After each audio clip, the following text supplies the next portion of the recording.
It is time for the Army to retire the entire idea of unconventional warfare. Insurgencies are their own political animals, and no amount of quiet professionalism will change the politics within the host nation.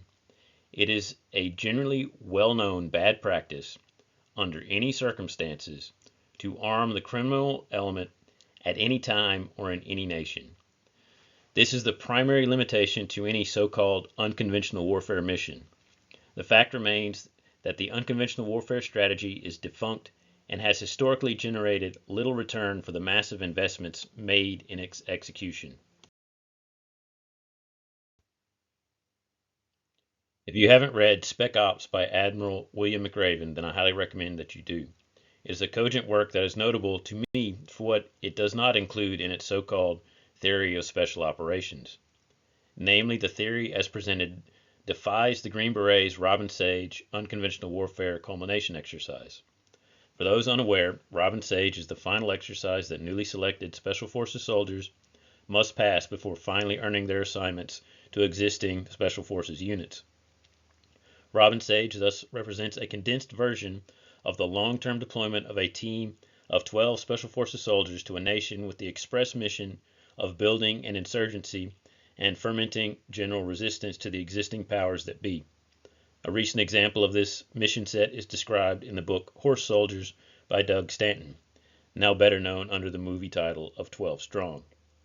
Despite the fearsome reputation of the Special Forces, the Robin Sage exercise is unfortunately built on some uneasy assumptions about comparative government theory and the corollary civil-military relations.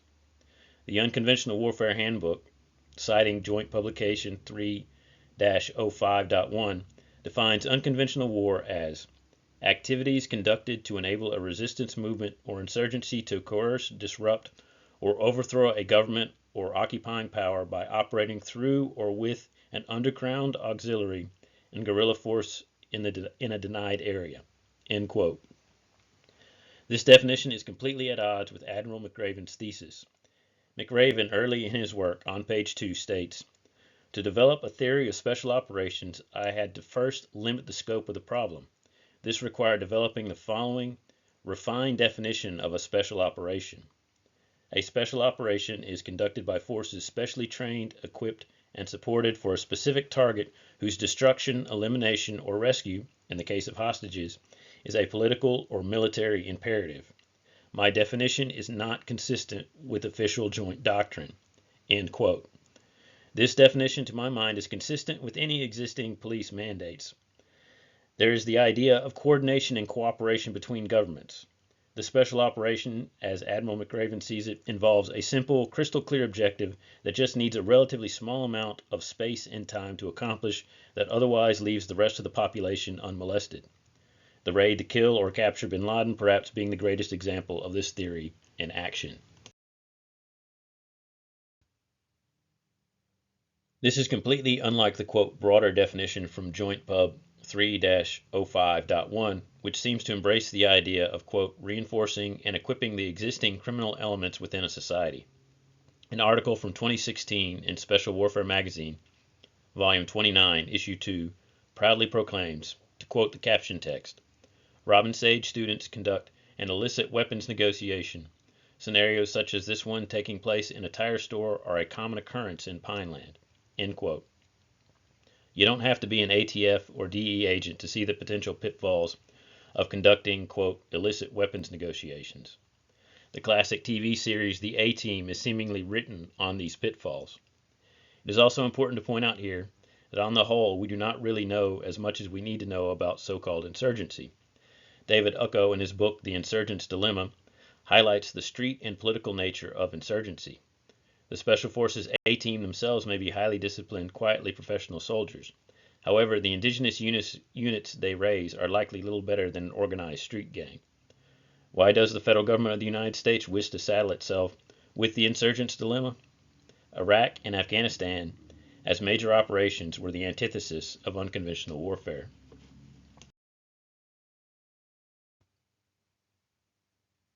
In some ways, we can observe similar dynamics between the NYPD and the so-called five families of the American Mafia, where we see cases of criminals gaining a long-term, if limited strategic advantage over the efforts of the state. For an example of this kind of corruption, see Greg Smith's book, Mob Cops. With the many years of hindsight, we must ask ourselves, do we gain anything by equipping and supporting any insurgency? World War II in occupied France was the last time this strategy might be claimed to have produced any lasting good, even though in my mind this mission was of limited value, and SOE and OSS efforts in Poland and other Warsaw Pact nations should be viewed as nothing short of abject failures of the unconventional warfare strategy. In most cases of state-sponsored insurgency, there is no desire on the part of the insurgency sponsoring nation to improve the social and political institutions of the host nation. All of this brings us to my final point. As a former civil affairs soldier, I feel strongly it is my place to object to the way the Special Operations Command drags the civil affairs career field into openly illicit operations. SOCOM has gone so far as to authorize, quote, its CA soldiers to wear a different branch insignia than the standard squash turtle. This is nothing short of a perversion of the very idea of civil affairs. The civil affairs soldiers wearing the unauthorized insignia have in fact joined the unconventional warfare mob and tossed all their learning about civil-military relations to the wind.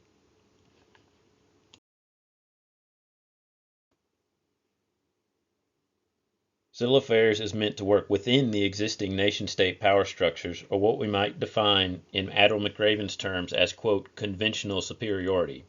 Yet it is manifestly obvious to me that unconventional warfare and the primary purpose of the civil affairs branch are at odds with one another.